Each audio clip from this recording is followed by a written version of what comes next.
Apalagi BMH kan menerapkan ISO ya, Ya. 9001 2015. Oke. Gitu kan, dan juga kita ada proses audit internal, audit keuangan, juga ada audit syariah Iya. juga dari Kemenag.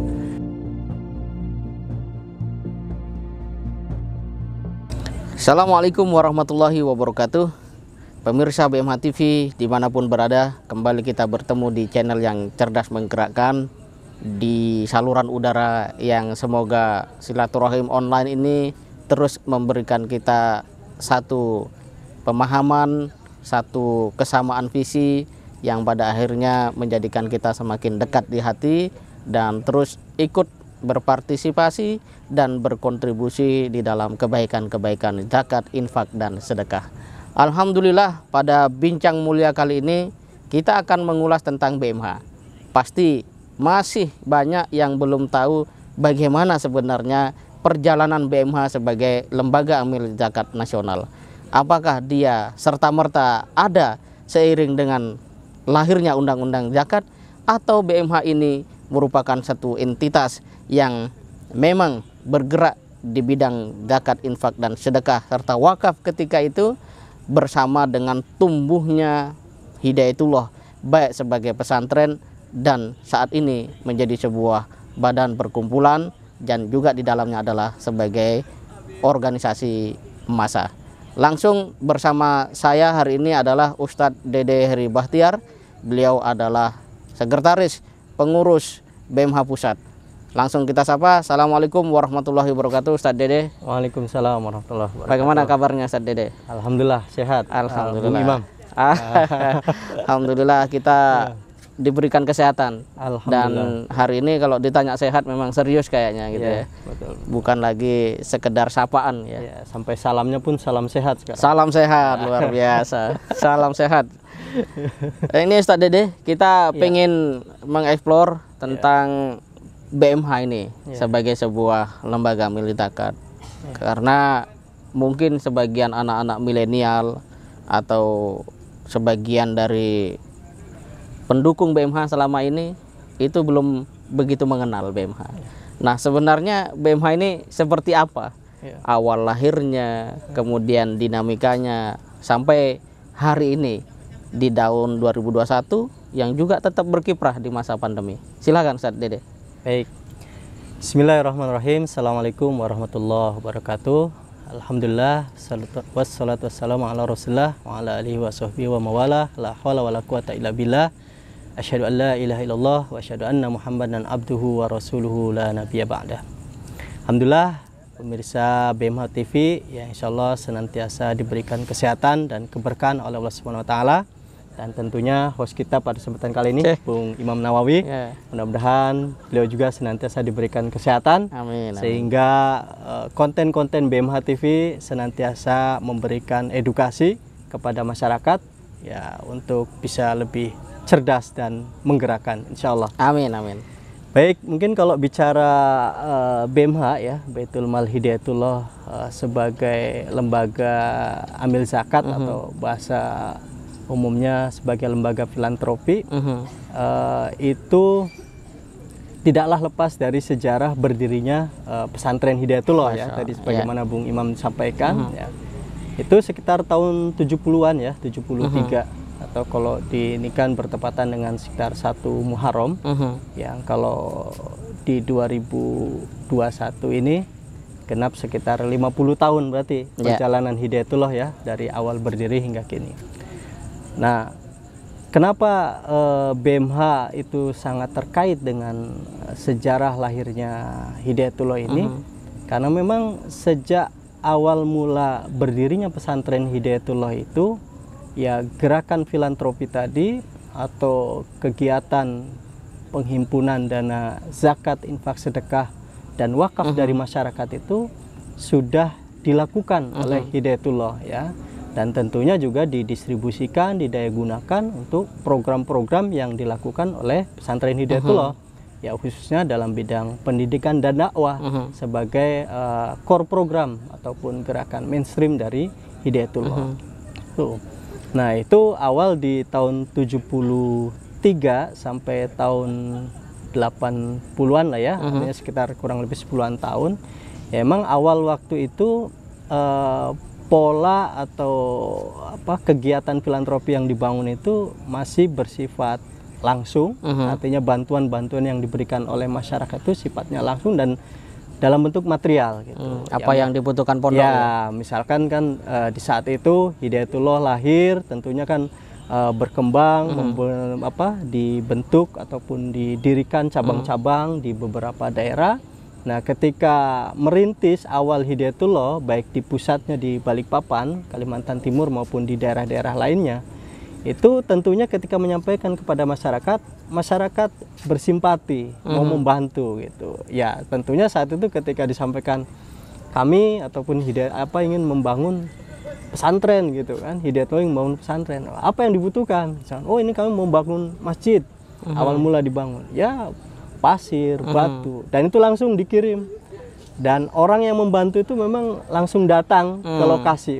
Sifatnya ya ya memberi langsung dan langsung di TKP begitu. Dikawal langsung. Ya, kalau bawa batu bata ya langsung dengan orang yang diserahkan seperti itu. Zaman itu kayaknya kalau silaturahim senang gitu ya. Ya, mantep betul, lah gitu ya. Ada doanya juga langsung. Ya, langsung didoakan oleh santri, oleh ustadz-ustadz. Termasuk juga misalnya ketika ini santri butuh beras karena di gudang habis. Ya diantar lah misalkan berapa karung gitu kan. Bahkan ketika puasa ya buka puasa sama-sama, si donatur tadi diajak buka puasa sama-sama, didoakan ya. Sangat senang sekali. Nah, sekitar 70 sampai tahun 80-an itu masih bersifat tadi langsung dalam bentuk material. Dan ya secara administrasi tentunya juga mungkin saat itu belum ini ya.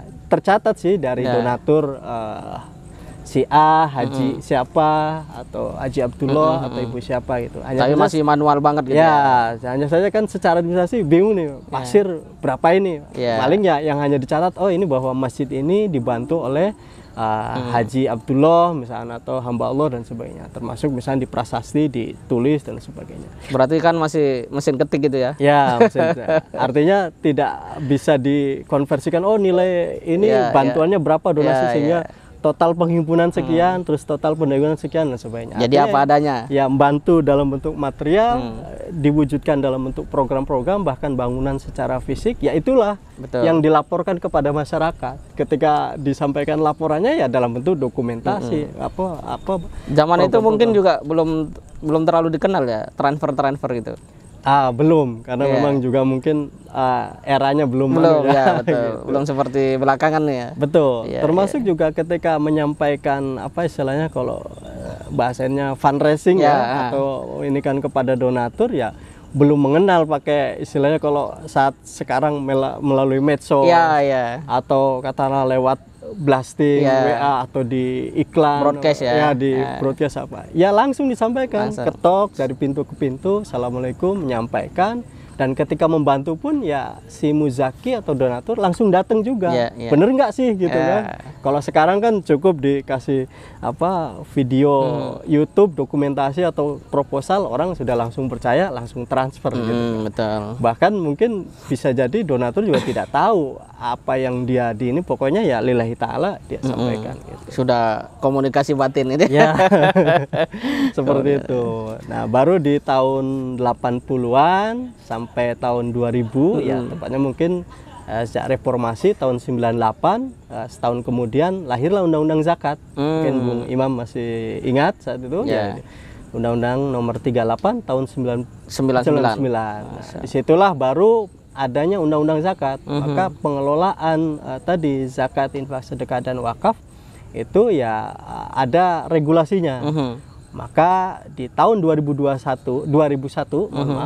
ya BMH ya walaupun tadi secara kegiatan penghimpunan pengelolaan Ziswap itu dari tahun 70-an sampai ya 2000 tahun 2000-an tadi itu karena belum ada legal ininya ya lebih kepada ya badan hukum yayasan saja. Tapi setelah adanya Undang-Undang Zakat bahwa pengelolaan Ziswap itu mengacu kepada regulasi ada, maka BMH pun ya mendaftarkan, memproses. Tahun Maka 99 tuh ya? ya 2001. 2001-nya, Ya, oke. kalau undang-undangnya 99. Oke. Di tahun 2001 lah BMH Berlaku resmi itu. Oke. menjadi lembaga amil zakat yang mendapatkan SK dari Menteri Agama. Saat itu nomor 538 tahun 2001. Tahun 2001. Maka disitulah mulai BMH aktivitas filantropi atau penghimpunan dana masyarakat tadi, siswap tadi, yang mengacu kepada regulasi yang ada seperti itu. Itu nomor 538 memang banyak berarti lembaga nomor zakat. Itu nomor urut atau bagaimana itu?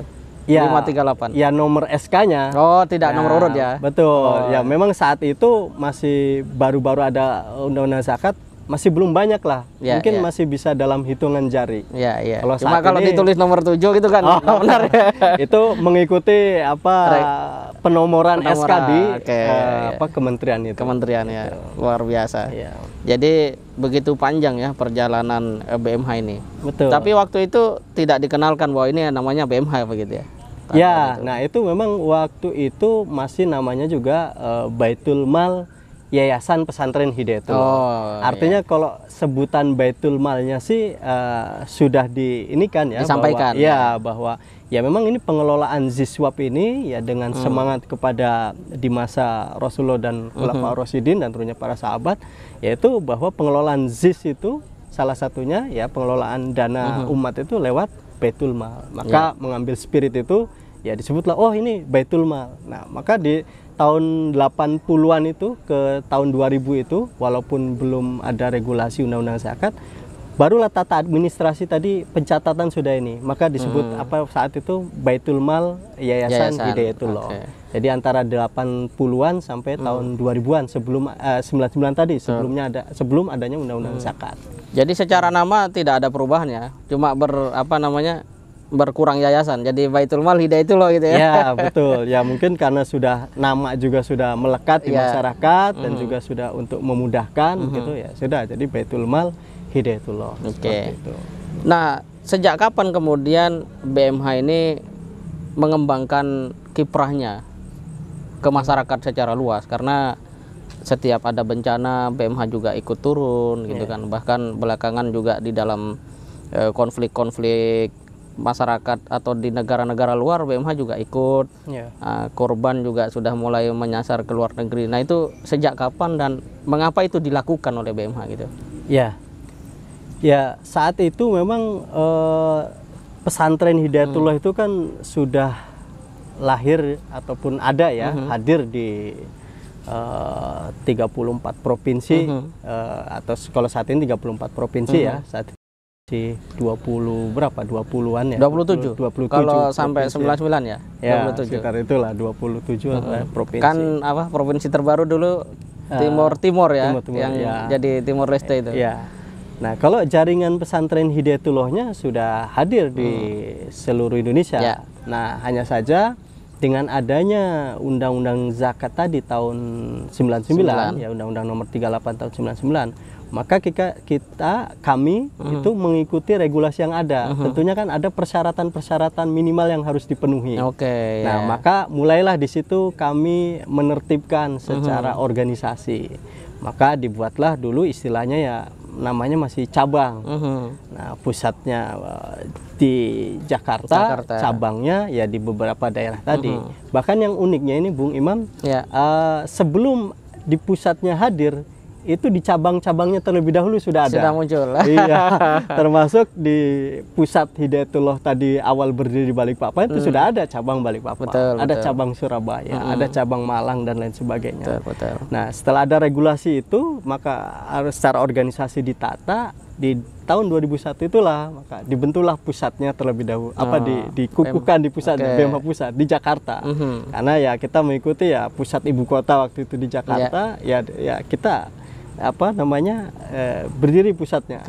Baru tadi cabang-cabang itu dikoordinir dan kita pastikan di setiap cabang-cabang Hidayatullah yang ada tadi di kabupaten kota maupun di provinsi seluruh Indonesia ini, ya memastikan yang memenuhi syarat secara legalitas, secara regulasi, maka kita ditetapkan sebagai cabang BMH. Nah, Artinya tidak sembarangan. Kalau Ya. dulu ya memang semua pesantren Hidayatullah melakukan kegiatan filantropi dan sebagainya. Nah, hanya saja karena sudah adanya regulasi, maka kita mengikuti aturan yang ada. Jadi Maka yang memenuhi syarat lah itu ya, baru tersaring lah ya. Ya. Tersaring, dan kemudian yang lain juga ingin Betul. bagaimana bisa memenuhi syarat itu. Gitu. Betul. Nah, itu tentu berproses. Nah, di 2001 itulah mulai ditata secara ini, dan setelah adanya undang-undang zakat kan diperbarui di tahun 2011 ini kan ada undang-undang nomor 23 tahun Ya. 2011 itu. Oke.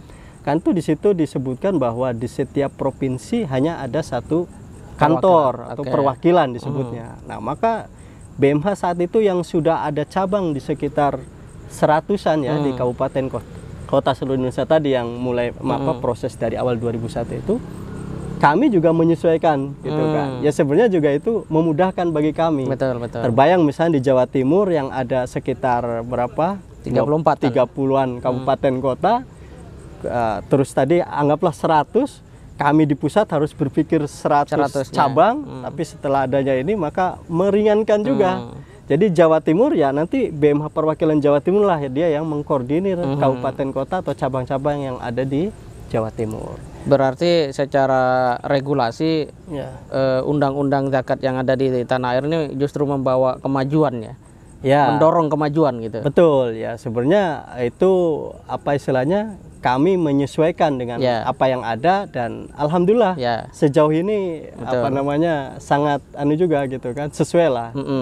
Tidak ada kendala. Artinya kita sangat patuh dan taat itu pada aturan undang-undang zakat, dan yang memang dirasakan membawa kemajuan gitu. Betul, sejalan dengan apa yang disampaikan Basnas bahwa lembaga zakat itu harus aman regulasi.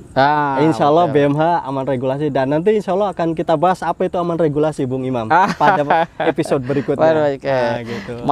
Kita masih punya bicara beberapa lanjutan sejarah berdirinya sampai di saat ini. Mantap. Gitu kan. Aman regulasi, Ya, luar biasa. betul, ya.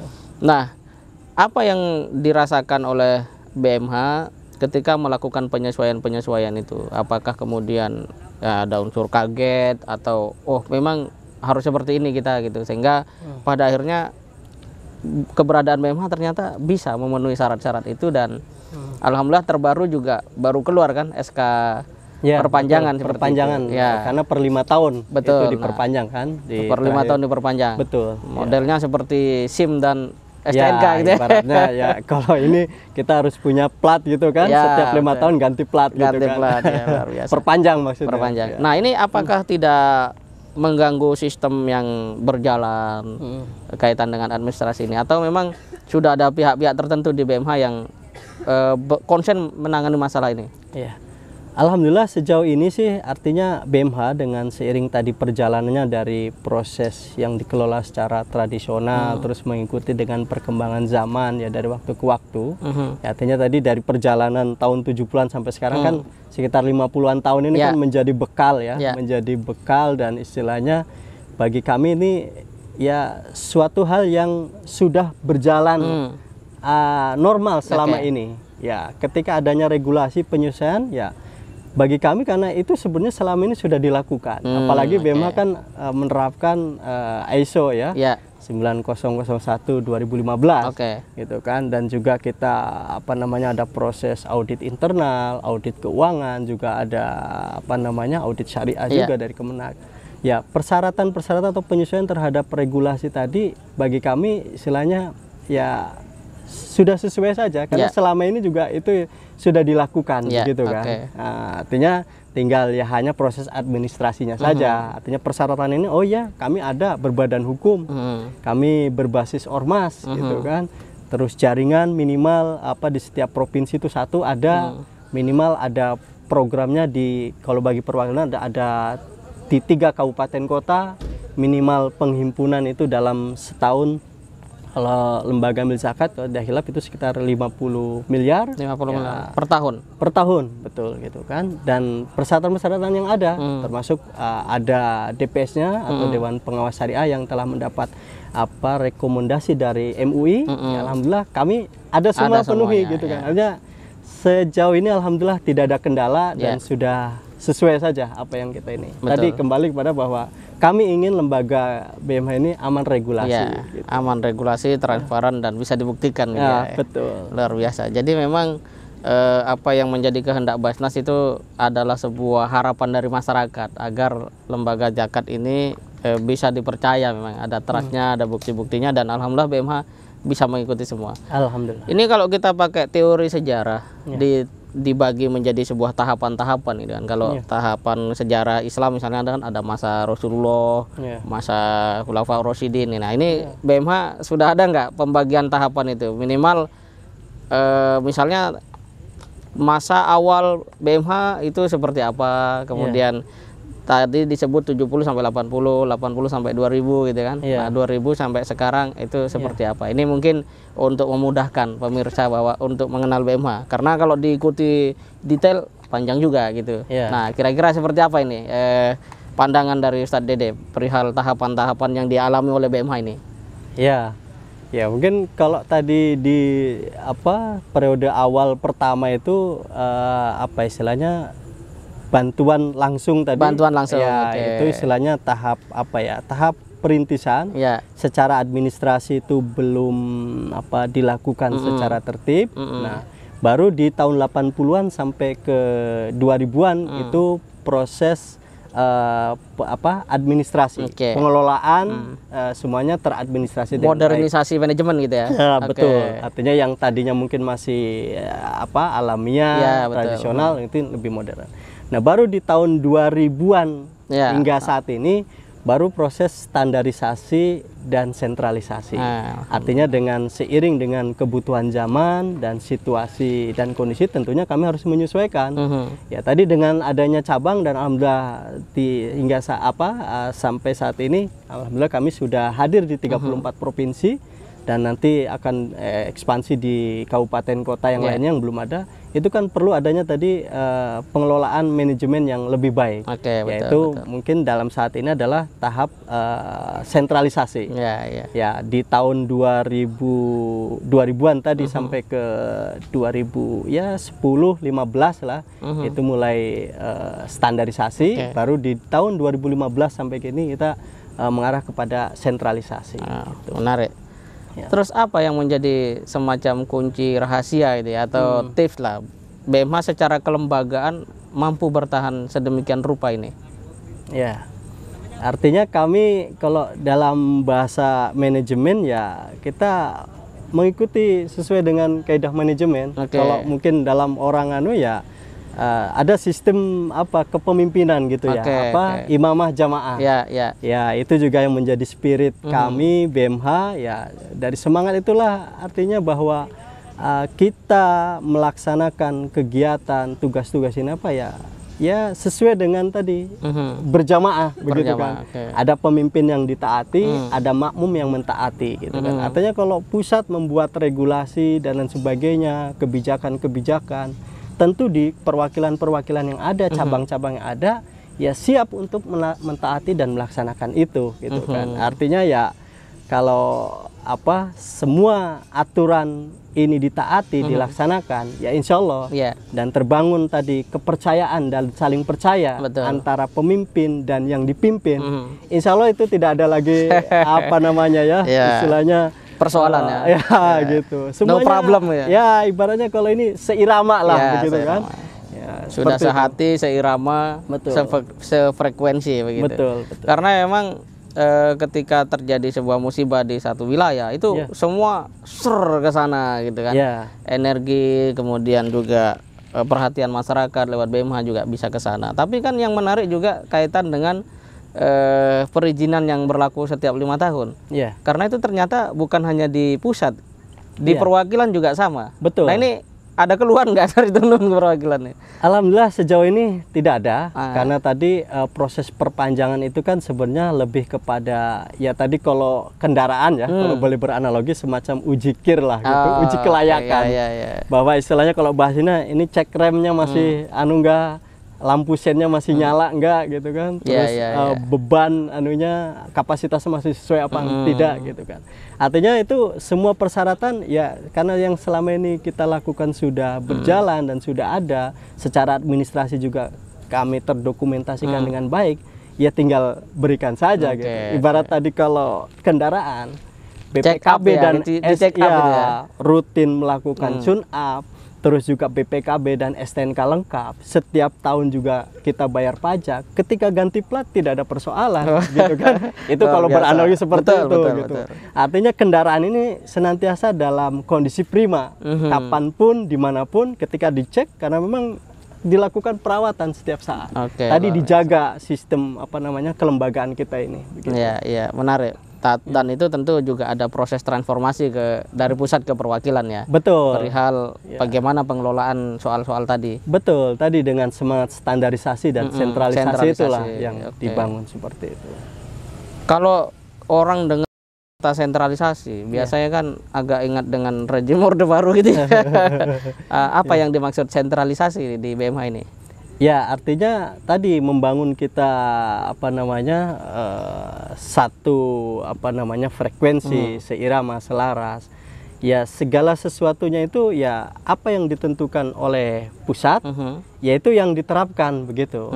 Ya sebenarnya kan samalah seperti sistem tata kelola perusahaan, pemerintahan, manajemen lah begitu kan. Artinya kan kalau tadi bahasa sederhananya, seorang pemimpin upacara bilang siap gerak, semuanya siap, hormat gerak, hormat gitu kan. Ya artinya semua mengikuti apa yang diinikan secara terpusat begitu kan. Walaupun dalam proses-proses juga ada ya tentunya kearifan lokal gitu kan, kondisi apa yang ada di daerah juga tetap itu kita tidak mengabaikan seperti itu. Kalau ditanya soal tantangan, lebih berat mana ini di masa tadi tradisional kemudian modern sampai hari ini digital ini? Kalau yang dirasakan oleh BMH, mana yang tantangannya lebih berat sebenarnya? Ya sebenarnya sih kalau ini sesuai dengan zamannya pasti ada plus minusnya ya Bung, gitu kan. Artinya di saat sebelum tadi masa tradisional modern gitu tradisional. Kan, ya tentunya kan tantangannya tadi dalam proses edukasi, panjang penyampaian dan sebagainya ya butuh waktu karena kan harus door to door gitu kan, kita datang sebenarnya. Kalau pas tidak ada orangnya tunggu lagi gitu ya. Terus juga tidak bisa janjian kalau seperti sekarang, Pak, Bu, kita mau datang gitu kirim ini gitu kan. Ini ya datang, tidak ada, balik lagi besok datang lagi. Jadi bisa saja satu orang didatangi bisa 3 hari, 1 pekan gitu kan. Nah kalau saat ini tantangannya justru dengan cepatnya perkembangan, ya kami harus mampu beradaptasi, menyesuaikan diri. Dan itulah menjadi tantangan, ya kami harus mampu mengupgrade, menyesuaikan hal itu. Ya ibarat tadi kalau lari, mungkin kalau di saat tradisional ya mungkin masih jalan normal atau mungkin ini lari-lari kecil. Kalau ini kita harus lari cepat begitu kan. Kalau enggak ketinggalan. Gitu. Nah, itu resiko ataupun tantangannya kalau kita tidak lari cepat, kita akan ketinggalan. Maka ya harus menyesuaikan itu. Kalau begitu ini menjadi pertanyaan terakhir. Apa yang akan menjadi katakan komitmen BMH di era digital ke depan secara kelembagaan dan ini bisa menjadi sebuah nilai tambah bagi BMH satu sisi, tapi juga bagi kaum muslimin di sisi yang lain. Karena masa digital ini kita lihat potensi komunikasi yang begitu luas dan sangat cepat, itu luar biasa. Dan memang kalau kita tadi tertinggal ya akan ditinggal memang.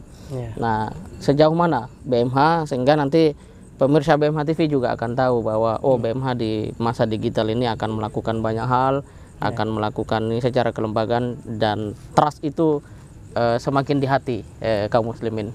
Ya, insya Allah BMH tadi dengan seiring perkembangan situasi dan kondisi yang ada tentunya senantiasa menyesuaikan gitu kan, artinya supaya bisa beradaptasi gitu kan, termasuk juga dengan teknologi yang ada dan sebagainya, sehingga ya pada intinya bahwa kami sebagai lembaga amil zakat tentunya sebagai fasilitator kebaikan ya untuk orang baik gitu, para dermawan, muzaki, ya kami ingin memberikan kemudahan-kemudahan dalam melayani ibadah zakat infak sedekah gitu. Artinya ya kalau bahasa ininya ya cukup 1, 2, 3 langkah orang sudah bisa sedekah. Begitu. Satu langkah sekarang, satu klik ya. Sekali klik ya. Sekali klik, Jadi kalau bahasa pantun 1, 2, 3 langkah mudah untuk bersedekah. Begitu. Kalau misal bila perlu 1 langkah mudah bersedekah, gitu kan? Nah, bisa saja. Nah, dan tentu seiring tadi dengan penyesuaian-penyesuaian yang ada, juga kami berkomitmen untuk tetap menjaga tadi pelaksanaan organisasi ini ya sejalan dengan yang diharapkan pemerintah, bahwa BMH harus tetap aman secara regulasi, aman secara syariah, dan satu aman NKRI. Aman NKRI. Nah, untuk penjelasannya nanti kita sesi berikutnya. Pada sesi berikutnya karena mungkin waktu tidak cukup gitu kan. Menarik ya, untuk bisa menjadi mitra kaum muslimin dalam bersedekah tadi ya. 2-3 langkah ya mudah bersedekah. Mudah bersedekah. Oh, dahsyat. Kalau kata pantun 2-3 pulau terlampau gitu ya. Sekali dayung gitu. Sekali dayung 2-3 pulau terlampau. Subhanallah. Baik, terima kasih banyak Ustadz Dede atas sharing tentang BMH, dan tadi pemirsa kita sudah tahu bahwa berikutnya kita akan ulas tentang aman regulasi, insya Allah. Demikian perbincangan kita dengan Sekretaris Pengurus BMH Pusat Ustadz Dede Heri Bahtiar tentang bagaimana BMH sebagai sebuah lembaga amil zakat nasional berproses ya, bertransformasi dari perjalanan yang masih jauh dari nilai-nilai modern namun sudah eksis dan menjadi wadah kaum muslimin untuk mengamalkan perintah-perintah kebaikan, diantaranya adalah sedekah itu, kemudian masuk ke ruang-ruang modern sampai hari ini di era digital. Dan tentu saja ini adalah sebuah wujud bahwa BMH tidak bisa dilepaskan dari kaum muslimin itu sendiri. Dan tentu saja proses-proses ke depan akan menjadikan BMH lebih baik, juga seiring dengan kesadaran yang tinggi dari umat Islam untuk menjalankan syariat zakat, infak, dan sedekah itu sendiri. Subhanallah, hadirnya BMH sebenarnya adalah hasanah sekaligus anugerah dari Allah Subhanahu wa taala untuk bangsa Indonesia, dan tentu saja kita berharap saran dan dorongan untuk BMH terus bisa berkiprah terutama di masa digital dari seluruh kaum muslimin menjadi hal yang sangat kita nantikan. Dan insya Allah pada era digital BMH punya komitmen secara kelembagaan untuk terus menjadi wadah terbaik dan mitra kaum muslimin di dalam menjalankan perintah syariah, zakat, infak, dan sedekah. Kita akan ketemu lagi pada Bincang Mulia edisi berikutnya. Tetap di channel yang cerdas menggerakkan. Dukung konten-konten BMH TV dengan cara like, share, komen, dan subscribe. Terima kasih. Assalamualaikum warahmatullahi wabarakatuh. Waalaikumsalam warahmatullahi wabarakatuh.